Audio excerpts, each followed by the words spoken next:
썰풀이터에 모여주세요. 오늘의 사연 시작합니다. 안녕하세요. 오늘은 제가 겪은 정말 드라마틱한 인생 역전기를 들려드리려고 합니다. 지금 생각해봐도 믿기지 않을 정도로 파란만장한 이야기예요. 저는 대기업 간부였던 남편과 결혼해서 8년을 살았습니다. 결혼 전 남편은 정말 완벽한 남자처럼 보였어요. SKY 대학 출신의 엘리트 코스를 밟아온 인재였거든요. 데이트할 때는 그렇게 다정하고 배려심 많은 사람이었는데 결혼 반지를 끼고 나니까 완전히 다른 사람이 되어버렸더라고요. 특히 어머니를 대하는 태도가 정말 가관이었습니다. 어머니는 아버지 일찍 돌아가시고 나서 혼자 저를 키우시느라 평생을 희생하신 분이에요. 남편은 처음에는 어머님이라고 정중하게 부르더니 점점 시골에서 올라온 분이라며 무시하기 시작했어요. 제가 어머니께 용돈 드린다고 하면 그런 돈 있으면 차라리 주식이나 사라며 노골적으로 말았고요.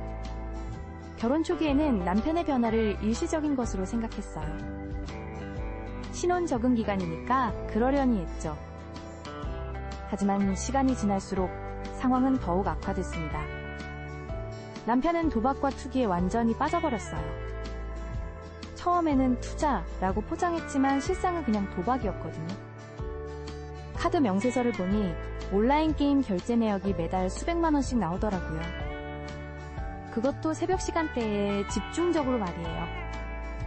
주식과 코인 투자라며 가게 돈을 마음대로 뺏어 쓰기 시작했고 급기야 제가 모르는 대출까지 받아가면서 투기를 계속했어요. 처음에는 곧 대박 날 거야 라며 저를 달랬지만 결과는 항상 손실뿐이었어요. 집안 분위기는 날로 차가워졌고 남편은 스트레스를 저에게 풀기 시작했어요. 네가 이해를 못해서 그래 라며 오히려 저를 탓했거든요. 가장 충격적이었던 건 어머니가 위암 진단을 받으셨을 때였습니다. 의사 선생님이 빨리 수술을 해야 한다고 하셨는데 수술비가 1,000만 원 가까이 필요하다고 하시더라고요. 저는 당연히 남편이 도와줄 거라고 생각했어요. 그런데 남편의 반응은 정말 충격적이었습니다. 그 나이에 무슨 수술을 해요? 어차피 오래 못 사실 텐데 돈 낭비죠? 라며 거절했어요. 저는 그 순간 정말 귀를 의심했어요. 사람이 어떻게 그런 말을 할 수 있는지 특히 자기 장모님에 대해서 말이에요. 그럼 당신이 아프면 치료 안 받을 거예요? 라고 따졌더니 그건 다르지 라며 화를 냈어요. 정말 이기적이고 냉혈한 인간이었어요. 저는 그때부터 남편에 대한 마음이 완전히 식어버렸어요. 어머니 수술비는 결국 제가 몰래 적금을 깨서 마련했습니다. 결혼 전부터 모아뒀던 제 돈이었거든요. 그런데 나중에 우연히 알게 된 사실이지만 남편이 그때 비밀 계좌를 만들어서 회사 자금을 빼돌리고 있었더라고요. 집에서는 돈 없다고 징징거리면서 뒤에서는 그런 짓을 하고 있었던 거죠. 정말 한심했어요. 자기 아내 어머니 수술비도 안 주면서 도박으로는 수천만 원을 날리고 있었던 거니까요. 나중에 통장 내역을 봤더니 정말 기가 막히더라고요. 그러던 어느 날 어머니 문병을 다녀오는 길에 우연히 장례식장 앞을 지나게 됐어요. 그런데 거기 주차장에서 남편 차를 발견한 거예요. 이상하다 싶어서 가까이 가봤는데 정말 충격적인 광경을 목격했습니다. 남편이 회사 후배와 차 안에서 키스하고 있는 거였어요. 그것도 대낮에 사람들이 오가는 장례식장 주차장에서 말이에요. 저는 그 순간 머리가 새하얗게 됐어요. 하지만 감정에 휘둘리지 않고 재빨리 핸드폰으로 동영상을 찍었어요. 그 후배는 제가 회사 행사 때 몇 번 본 적이 있는 여자였어요. 항상 남편한테 애교 부리는 게 보기 싫었는데 정말 그런 관계였던 거죠. 키가 크고 예쁘장한 여자였는데 남편보다 한참 어렸거든요. 집에 돌아와서 바로 남편을 추궁했어요.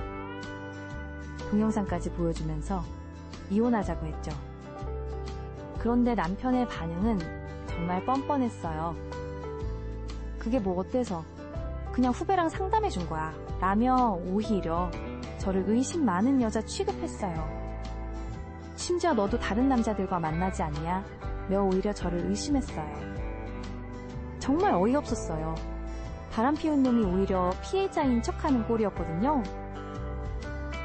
그때 확실히 깨달았어요. 이 사람과는 더 이상 대화가 불가능하다는 걸 말이에요. 하지만 감정적으로만 행동하면 제가 손해볼 게 뻔했어요.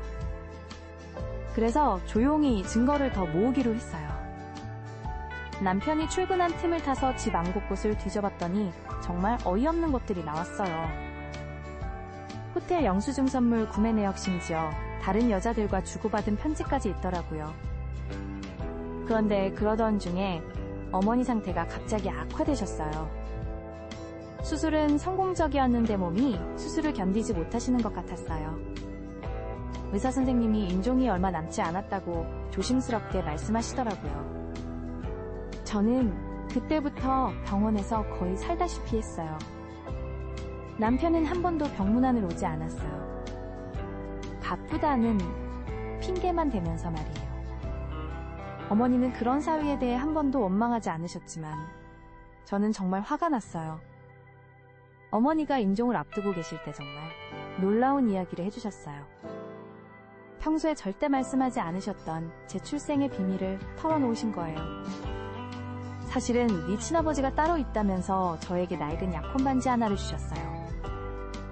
그 반지는 어머니가 평생 간직해 오신 거였대요. 그리고 이성찬이라는 분이야. 지금은 검찰총장이 되었다더라 라고 하시는 거예요. 어머니 말씀으로는 젊었을 때 정말 사랑했던 분이었는데 집안 반대로 헤어질 수밖에 없었다고 하셨어요. 그리고 제가 태어난 후에도 몰래 도움을 주려고 했지만 어머니가 거절했다고 하시더라고요. 자존심 때문에 바보 같은 짓을 했다면서 후회하고 계셨어요. 처음에는 임종을 앞둔 어머니의 착각이라고 생각했어요. 하지만 어머니가 너무 구체적으로 말씀하시고 반지도 정말 고급스러워 보였거든요.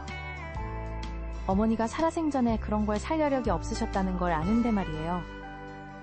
어머니가 돌아가신 후 정말 궁금해서 그 반지를 들고 검찰청에 찾아갔어요. 물론 무작정 찾아간 건 아니고 미리 전화로 약속을 잡았죠. 검찰총장님을 만나 뵙고 사정을 말씀드렸더니 정말 놀라시더라고요. 혹시 이문진 씨 딸인가요? 라고 물어보시는 거예요. 어머니 성함까지 정확히 알고 계시는 걸 보고 어머니 말씀이 사실이었다는 걸 확신했어요. 그리고 DNA 검사를 해보자고 하시더라고요. 검사 결과가 나오는 일주일 동안 정말 초조했어요. 만약 정말 친아버지라면 제 인생이 완전히 바뀔 수도 있으니까요. 그런데 정말 믿기지 않게도 DNA 검사 결과가 99.99% 일치했어요. 정말 제 친아버지였던 거죠. 친아버지는 어머니와 헤어진 것을 평생 후회하고 계셨다고 하시더라고요. 저를 찾고 싶었지만 어머니가 거절하셔서 멀리서만 지켜보고 계셨다고 했어요. 그리고 제 상황을 자세히 듣고는 정말 화를 내셨어요. 그런 놈과 살 필요 없다며 당장 이혼하라고 하시면서 최고의 변호사와 사설탐정을 연결해 주셨어요. 내 딸이 그런 대접받고 살 수는 없다면서 정말 든든하게 지원해 주셨거든요. 사설탐정의 실력은 정말 대단했어요. 저는 몰랐던 남편의 비밀들이 하나씩 드러나기 시작했어요.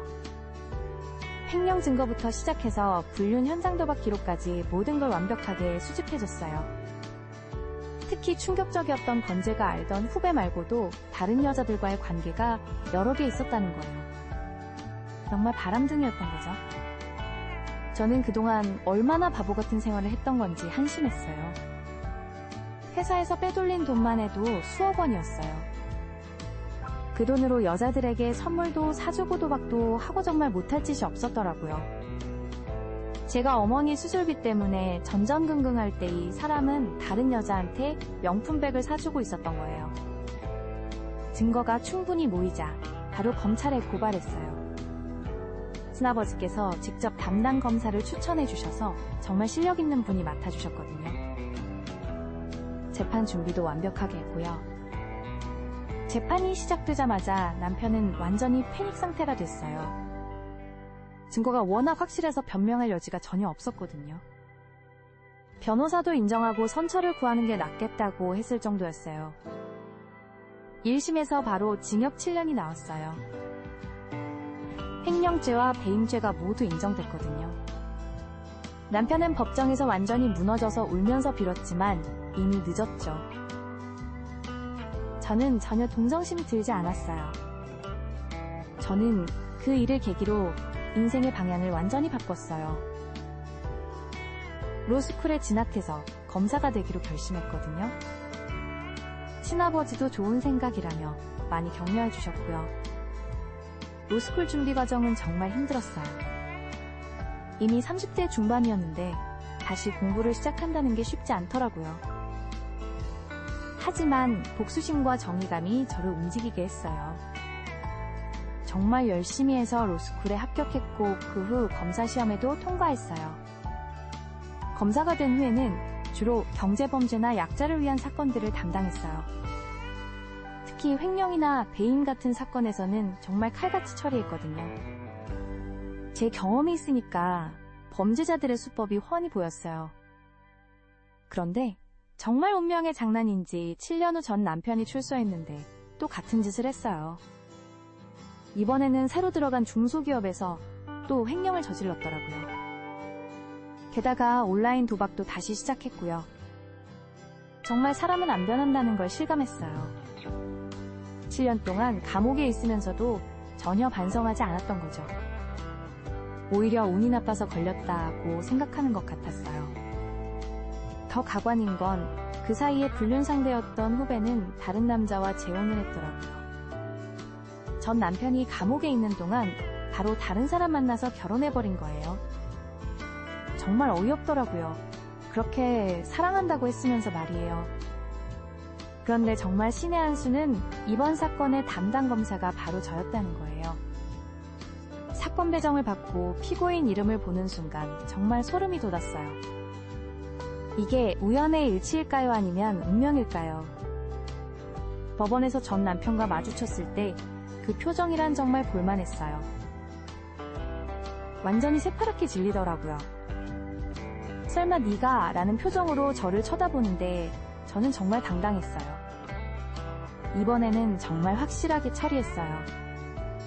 재범이고 전혀 반성하지 않는 모습을 철저히 입증했거든요. 최고형인 징역 12년을 구형했어요. 그리고 정말 그대로 선고가 났어요. 판사님도 상습적이고 악질적이라고 하시면서 중형을 선고하셨거든요. 지금 전 남편은 모든 걸 잃고 고시원에서 살고 있다고 해요. 출소해도 갈 곳이 없을 거예요. 친구들도 다 등을 돌렸고 가족들도 연락을 끊었대요. 정말 자업자득이라고 생각해요. 저는 지금 검사로서 정말 보람찬 일을 하고 있어요. 특히 약자들을 위한 사건들을 많이 담당하면서 정의를 실현하는 기분이에요. 친아버지도 저를 정말 자랑스러워 하시고요. 어머니 묘소에 갈 때마다 말씀드려요. 어머니가 말씀하신 더 큰 세상에서 정말 당당하게 살고 있다고요. 그리고 법으로 정의를 실현하겠다고 다짐하거든요. 지금 생각해보면 정말 드라마 같은 인생이었어요. 하지만 모든 고통이 저를 더 강하게 만들었고 더 의미 있는 삶을 살 수 있게 해줬어요. 어머니의 마지막 선물이 정말 제 인생을 바꿔놓았거든요. 긴 이야기 들어주셔서 감사합니다. 모든 분들이 정의롭고 당당한 삶을 사시길 바라요. 재미있으셨다면 구독 부탁드립니다.